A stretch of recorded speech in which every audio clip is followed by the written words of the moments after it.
What's up, guys? Sub-Zeric here, back for another VOD review. Today, we are doing a Dishsoap VOD because he finally streamed, and this man is on the road to 2K LP. He's almost there. 2.7 AVP. Finished the stream out with a 1-1-1. This guy is just, I mean, like, he's pretty good at TFT, I guess. Like, he's doing pretty, yeah, I don't know. I guess he's, like, good at TFT. Who knew? Who knew the Dishsoap was good at TFT? But yeah, we're gonna watch a Dishsoap VOD because he absolutely smurfed it. Let me get rid of my cam for a sec so you can see how well this stream went from 3.1 AVP. Only 2 bot 4s, one was an 8th and one was a 5th. I don't know what happened that 8th. I don't know if I want to know. That might have just been one of those disaster games where you say, get me out. And, you know, good to know. Even Dishsoap, even when he's on a run like this, he can go 8th. So, you know, makes yourself feel a little bit better. We see already a Sivir pair here. We also have this triple Kobuko shop, but Kobuko just not the strongest unit early.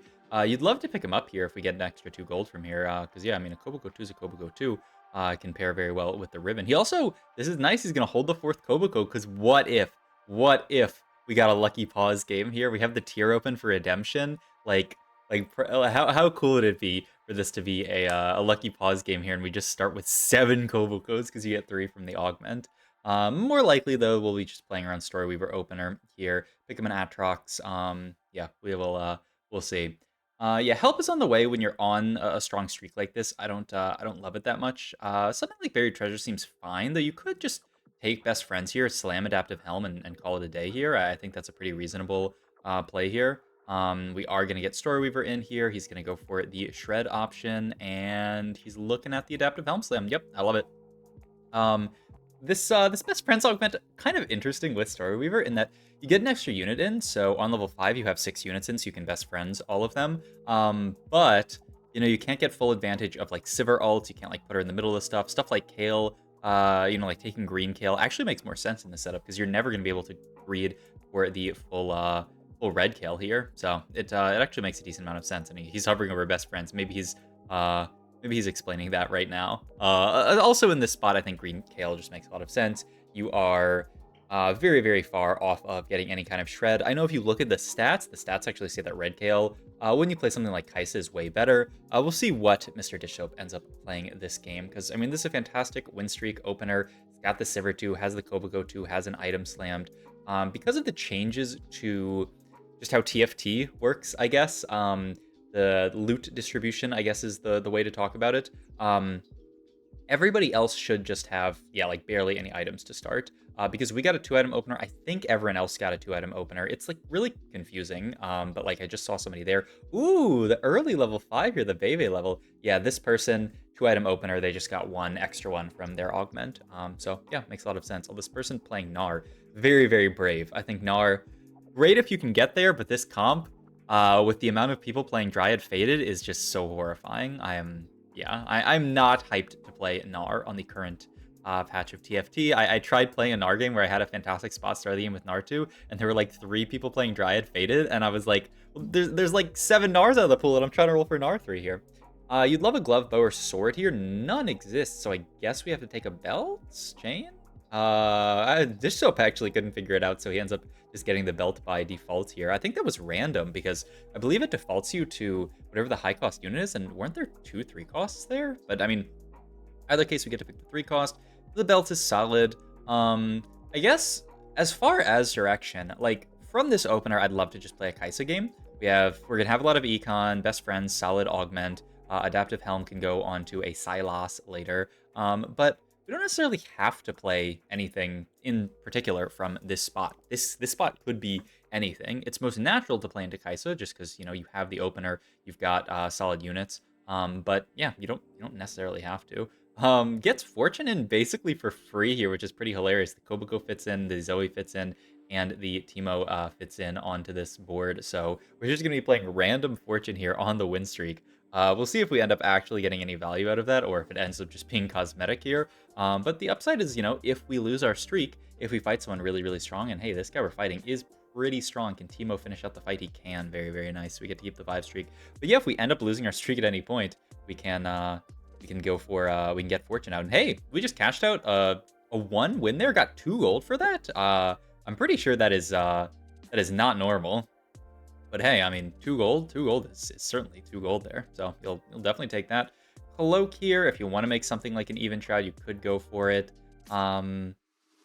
It's not amazing if you want to play around Kai'Sa. Kai'Sa really prefers Last Whisper to having Even Shroud because she's bouncing to backline very often, and so you really want that Last Whisper to be applying on backline, but we'll see what we end up actually making here, because I would say this is a pretty non-obvious spot on how to pilot it. Like, Even Shroud, I think, makes sense as the slam, but it messes up your later items. Yeah, he's just going to slam the sword here and chill. This is also a fight where I don't think we have to worry too much. This guy is level 5 without much damage. They are playing Fortune here, so we can just win this fight against this player with a very interesting name. Also, sorry about the pausing. It's just this this VOD thing that I use is bad.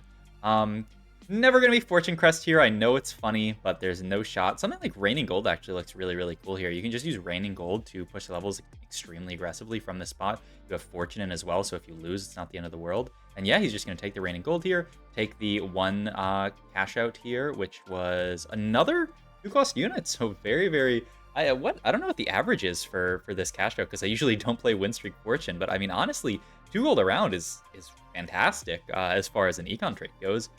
So yeah, you can be happy with that. And hey, if we start losing because we're down now a 3-2 augment, and we're down just playing Fortune, then you can start getting Fortune cash out. And yeah, this is going to be a very fun game. Dishsoap is going to have all the resources that he wants this game. I gotta say, this is probably my least favorite encounter in the entire game. I just hate sweating these Zephyrs so much. It's just so annoying. I mean, maybe it's because I suck. Like, it probably is. It probably is because I suck a little bit at sweating the Zephyr positioning, but it's just, oh, it's so annoying, man. I hate it so much.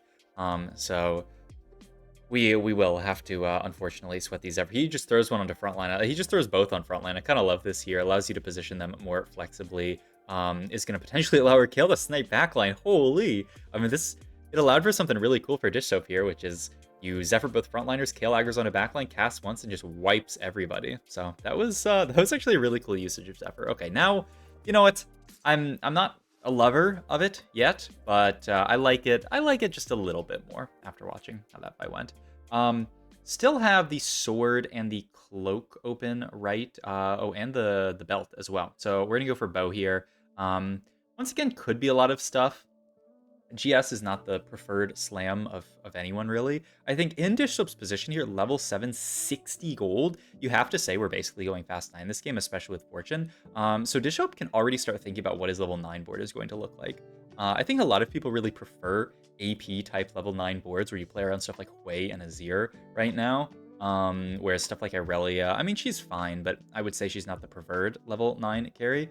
But we'll see what Dishsoap ends up actually playing for this game. Picks up, almost kills that Annie. Annie's just such a monster in spots like these. But hey, that's two Fortune stacks. Not so bad.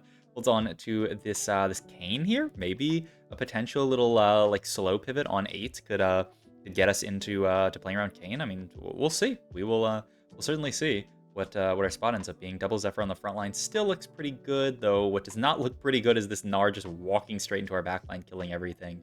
Yeah, that's not very fun, but hey, it's all good. We played a good enough early game that even taking this horrible loss, this is a 6-unit loss, we killed 0, we're still 71 HP, which is quite high. Also, we get up to 5 Fortune stacks, which is pretty good. Once we get this cashed out, we can look at, doing other stuff. I guess the big question this game is, when do you roll here? Because you're so rich. You could roll a bit on 8 and try to stabilize. You could just do that skip 8, go to 9, and I mean, with this amount of gold, I think you can.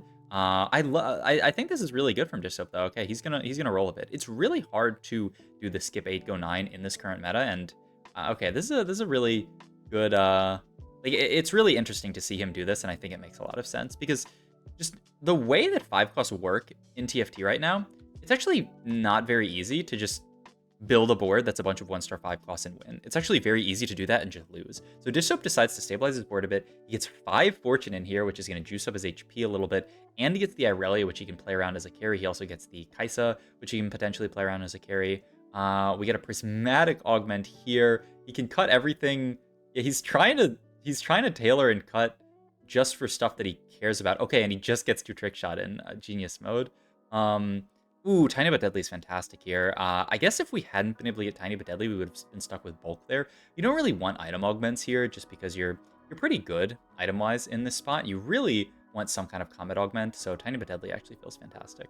But yeah, I actually love this from Dishsoap. The slow roll a little bit on 8. We're going to wait for our cash out, but it's not just a straight to 9, because straight to 9 in this meta is so difficult. You need to find those upgrades on level 8 first, and then push level 9. So I think this is really smart. If Dishsoap just went straight to 9 this game, it's very likely that he would just die on 9 because he wouldn't be able to find all the upgrades. Have to assume we're going to cash out here on 18 stacks. All right, there's 2 items. There's Galio Pair, who could help stabilize this board. There is a Azir as well, who might end up on this board. Elise Sin, Irelia. Looks like we're going to be playing more towards some kind of like... I mean, you play around the Lee Sin with the Irelia, and then, you know, you figure out the rest, but more like Dragon Lord type stuff. Based on what we're holding on bench, we also have the Azir plus the Ornn plus the Udyr package, which is just so nice late game. And looks like this is just barely going to be a loss here. Not a bad... Ooh, it was almost a win, actually. But yeah, not a bad loss by any means. Carousel here, we just need items for Irelia so that she actually like does some damage. We have Gunblade optional if we want to get out of this Sivir. He's just going to take another bow here. The idea being maybe like a Renan's. Gunblade is fantastic on Irelia. I'm curious to see how his items end up actually working out. And boom, there is a shop that is not bad at all. Irelia 2 on 8 is pretty good. And now we can actually full pivot into the board. We really just needed something to hang our hat on, something. To make our board strong, and Irelia 2 on 8 is certainly good. I mean, an Azir, or not Azir, but a Galio 2 would have also done the trick. You know, a Silence 2 would have also done the trick, but hey, Irelia 2 is probably the best thing we could possibly hit. So now, we can look at pushing 9. Now we've actually stabilized the board on 8. We found a little bit of substance for the board. We also have this Galio pair, we have this Ornn pair, which is stuff that we can play around, and now we can actually look at pushing 9. I think this was so smart by Dishsoap, because yeah, like, just... If he were to just send it, you know, on 9 at something like 4-5 or 5-1, it's very likely that he would just die this game, because 5 costs are just not in the spot where you can just solo carry them. You know, I keep getting flashbacks to, was it set? It was set 9, right? Set 9, you know, Shurima Cup, where I did very well. But Fast 9 was like such an insane part of the meta back then. If you guys didn't play set 9, or if you guys don't remember, RE was a 5 cost, and RE1 could just be your entire damage. If you hit an RE1, you were stable. And that just doesn't exist right now in TFT, right? Irelia 1 is not stable on 9 when you're fighting 2-star 4 costs on all these other boards. So you have to do stuff like this, where instead of just going that fast 9, even though we have so much econ, you don't go fast 9, you roll a bit on 8 to stabilize.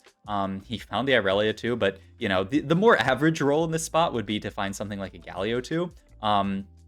Stabilize around Galio 2, and then that's what you play around, and then you use that Galio 2 with something like an Irelia 1, with something like an Azir 1. You use those guys to go 9, but once you found more of those upgrades, then you can actually think about going 9. But yeah, in this game, it happened to be the Irelia, which is pretty hilarious, because, I mean, it looks good on the board, and also, you know, it's just... It'll give people in the YouTube comments something to yap about, which will always be fun. Love the way we're juggling items around here. We pick up the Ornn 2, a much better tank than Galio. Galio... honestly kind of a joke as far as a tank goes. He's the least tanky out of the 4-cost tanks. I guess Nautilus is less tanky, but Nautilus is like not even really a tank. Ornn, on the other hand, just a monster of tankiness. Has this Dryad in. We didn't stack it early, so it's not going to be super stacked up, but still, these late game fights, it stacks up quick when you got 8 units, 9 units to kill. So that feels really good, and yeah, I mean, Galio is just a monster here. So yeah, Dishsoap actually... Ooh, look how nice that pivot looks. He's thinking about this full pivot into more vertical Dragon Lords here. He's holding on to the Janna, who fits so well onto this board. He's holding on to the Diana as well here. We don't have a Rakan yet, who is the guy who really makes the pivot work. And we're going to have to see how we're going to fit all of this stuff, because I think it's usually pretty straightforward how you fit all of it, like Dishsoap would do there. You know, you would cut... the Galio and the Ribbon, you get in the other Dragon Lords, and there's one open slot at this point. I think it would end up being like Soraka that we would have to cut, because we're playing Irelia in the slot. That could be something else. Normally you play like a Hui on this board, but I mean, Irelia certainly works. Speaking of Irelia, looking like we're gonna go for an Irelia item here. We need it. IE for Irelia looks fine, not amazing, but you know, not the end of the world. And you know, hey, she's gonna get to a decent number of casts in fights, gonna go pew, pew, pew, shoot her blades at everybody, and it'll feel really good. But yeah, our cuts here later, I think, will be Galio plus Ribbon for the for the Dragon Lords. And then, yeah, I guess the question is just what is that last slot? Do you want it to be Soraka? Do you want it to be... I mean, you probably want it to be Rakan. The downside is then you're not playing Soraka, so then you don't get Altruist in. So it'll be cool to see how Dishsoap caps out his board here, just because it's, you know, it's not the most obvious. You could, on this setup also, you cannot cut Lee Sin. Magnetic Remover with infinite uses or gold. I might actually take the gold here. I love the Golden Remover, but I don't think these Irelia items are changing. I don't think these Ornn items are changing. And hey, we use that gold, roll once. We're level 9 here. Now we have an Udyr 2 and a Galio 2. Now that we have Galio 2, the Galio might just sit on our board until the end of time. It's just a little bit hard to cut him at this point in the game. We maybe will get to enough gold after this round and then after minions. It really just depends on what we hit. If we find the Rakan, then we can think about getting into more vertical Dragon Lord, but, you know, we'll see. Soraka 2, I mean, the further and further this game goes, the more I think this might just end up being the board that we play around. I mean, it fits Storyweaver decently onto the board. This could just be the version of the board that that Dishsoap thinks is the strongest. You get to fit Storyweaver, which is nice, because you don't actually have any Shred on this board. The Kale is a pretty poor applicator of it. We're going to roll down here. We pick up a 2-star Azir here, which is fantastic. We get the TG for Udyr, which is probably the best possible item we get here, outside of like a really good Azir item. But I mean, even with a really good Azir item, I feel like getting the TG onto this Udyr is so nice. 2 full items every round for the Udyr is fantastic here. And he can use so many stats. These stats are not amazing onto him. He's not the best Deathblade user, but, you know, he can live with that. We kill off Kivix. Pun also goes down here. So one last fight against this player, once again, with a very interesting name. Gonna roll down here, maybe pick up a Zyrakan 2, but I'd be curious if we hit Zyrakan 2, where it would actually go in on the board, if anywhere. Okay, his idea is that it goes in over the Wukong here. Heavenly, not that big. I like this a lot, actually. This makes so much sense. It's an Altruist, and yeah, like, you don't really need Wukong in its Dragon Lord as well, so I think this makes perfect sense here, and this is probably the board that Dishsoap wants to play towards, most capped. But hey, we're not going to see if the board caps it any higher, because the game is over. Beautiful game from Dishsoap. I really loved how he played the fast 9, and it wasn't even really a fast 9. It was like fast 8, roll on 8, stabilize on 8, into fast 9. Obviously, he hit the Irelia, but that wasn't high roll because Dishsoap mind controlled the shopkeeper to give that to him. I mean, like, that's obvious to me, at least. Maybe it's not obvious to you. Hope you guys enjoyed this video. If you did, please like, comment, subscribe. Check out my Twitch and all my other links down below. Thanks for watching.